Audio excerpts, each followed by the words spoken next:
Alors, la philanthropie d'entreprise est intéressante dans le sens où on part d'une personne morale qui devient souvent une personne collective, car c'est l'occasion pour tout le corps social de l'entreprise, les salariés, les cadres, les dirigeants, les actionnaires, de réfléchir sur une action et un sens qu'elle peut avoir au niveau de la société, en dehors de son objet économique et surtout sans aucune contrepartie.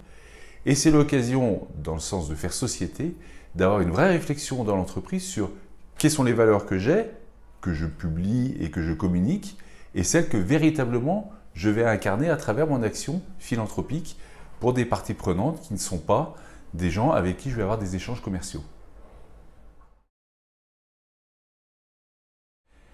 Alors oui, on cherche toujours à mesurer son impact. Donc, très généralement, c'est lié à un impact quantitatif par rapport au nombre de bénéficiaires atteints et également un impact qualitatif, c'est-à-dire en quoi la qualité de vie des personnes a été améliorée par les différentes actions qu'on a faites. Mais en fait, ce qui est intéressant aussi d'observer là-dedans, c'est les effets induits, et notamment d'un point de vue des relations sociales, c'est dans quelle mesure ça a permis de créer du lien, de faire société, de créer une cohésion dans la société, au-delà de l'objet purement matériel ou de l'action précise qu'on veut réaliser.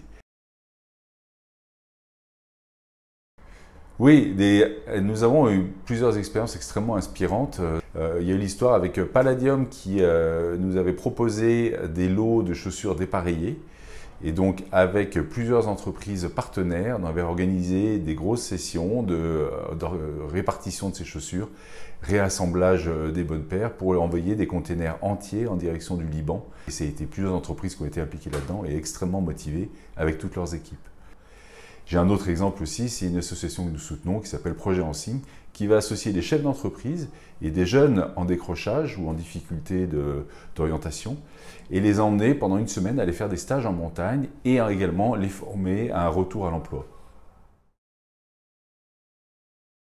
Bien sûr, ça n'est pas totalement désintéressé. L'entreprise s'y retrouve, elle a un intérêt aujourd'hui à avoir un rôle en tant que participant au corps social. Et on lui demande aujourd'hui de sortir de son rôle économique et de prendre en compte des aspirations humaines, sociétales, écologiques, en tant qu'acteur responsable de la société. C'est là où on passe en fait d'une personne morale qui a aussi un rôle à jouer comme n'importe quel citoyen dans la société.